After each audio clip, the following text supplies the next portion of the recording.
The Merry Pranksters, Chapter 1, Episode 1. Just because I don't remember all these old factories burning when we got here, doesn't mean they weren't on fire then, any more than it proves they're actually on fire now. Amid the flurry of glowing ashes raining down like tiny red snowflakes against a pitch-black canvas, the rhythm of sizzling flames has me humming along to a bluesy little tune that may be an original.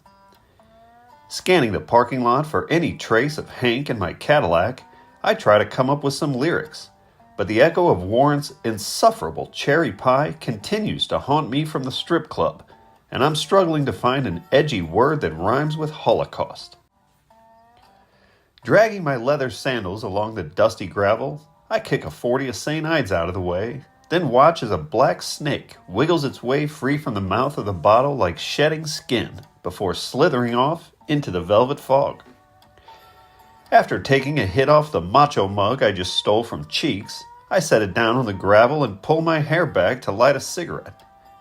What the hell is he doing? I ask no one, instinctively taking out the phone from my pocket. When I see that it's after midnight and I have 42 missed calls, I power off the phone and slide it back with a sloppy, petrified look. Exhaling a drag into the crisp autumn air, I squint past a clan of unseasonably dressed junkies gathered around a flaming steel drum. The crackling sound of the flames reminds me of earlier this morning at the Acapulco Lounge. It must have been the way that ice popped when that first splash of Jack was poured, or maybe it was the way that hot reporter from the Riverfront Times caught herself smiling as she showed Dickie her video from Cooper's. But when I look back now, somehow I always knew we'd end up here. I blink hard once, twice, when from out of the ancient plumes of hypnotic smoke and ash, a shadowy figure in a tattered leather jacket emerges. Shifting through the darkness of the parking lot, the red glow of fire slashed the face of a woman standing before me without lifting her soot-red hoodie. She stood, tapping an unlit cigarette against the web of her bony hand, and asked me for a light in an unplaceable accent that sounded vaguely familiar. While part of me is praying she never raises her eyes to meet mine, just accepts the light and disappears. There's another part of me that's had a few drinks and is intrigued by that foreign tongue that could just as easily be Greek as Cajun. She asked me for a couple of bucks like we were dating and she'll give me back tomorrow, which leaves me with the unexplored anxiety that I'm in the presence of something I must not set eyes upon. Palms up, I hold out both hands apologetically and tell her, "Sorry lady, I just blew all my cash on cocaine and strippers." With no eye contact for me to break, she slowly draws back the dark red hoodie with both hands like a sorceress, exposing deeply sunken meth cheeks on an ashy gray complexion. A set of foggy eyeballs peer upward to meet mine, and suddenly I'm gazing into the deadly eye of a storm. Somewhere between petrified and enchanted, I stand there as she sizes me up, sucking me deeper into her emerald abyss. Though I'm cursing Hank for taking so long with the Caddy, I cannot say that once the pale light of the waning moon catches her profile, an alluring, almost angelic glow does not rest on her. "Boy," she says without fear, "the least you can do is quit bullshitting me." Nodding, I pull a white Bic lighter from the pocket of my jeans and ask, "About which part, the strippers or the blow?" Reaching out to light her cigarette, I realize my hand is trembling.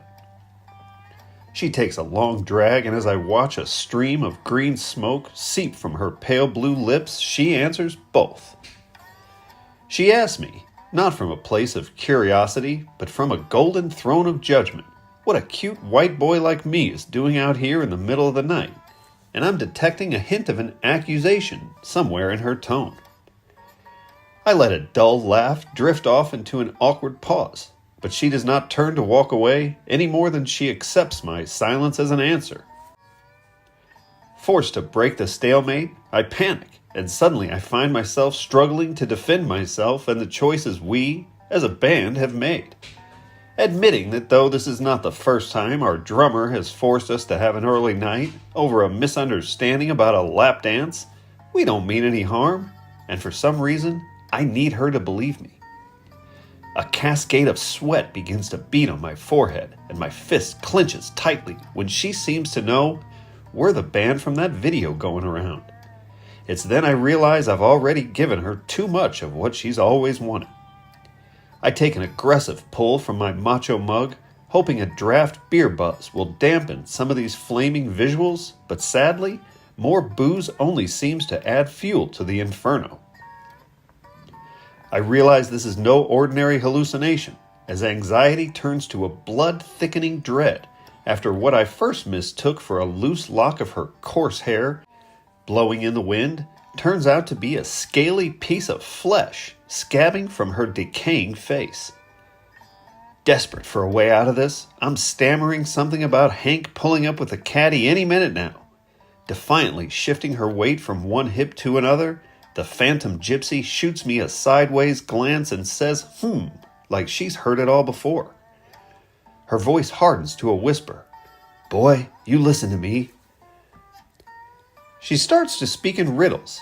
Hidden deep within each one reveals a dire warning cloaked behind colorfully vague allegories spoken in that voodoo tongue that feels familiar in the same way that she feels familiar.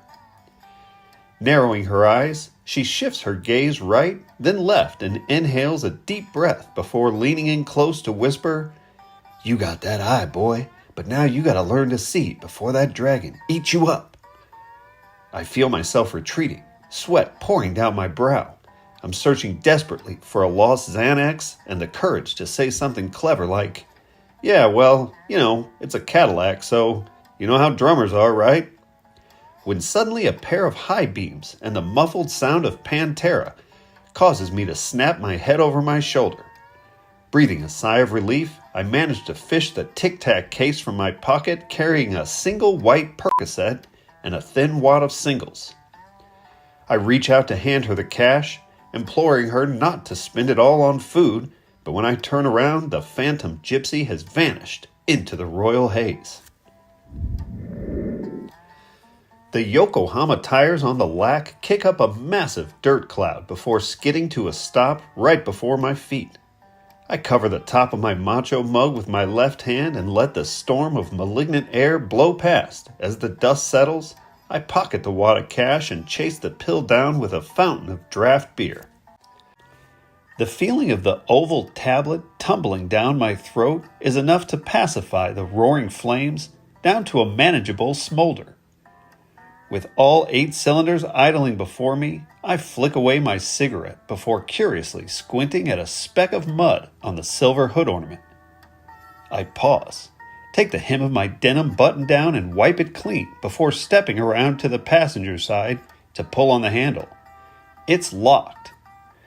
The tinted window rolls down with a snore as Hank leans over my elbow rest from the driver's seat and laughs, You need a ride, bitch.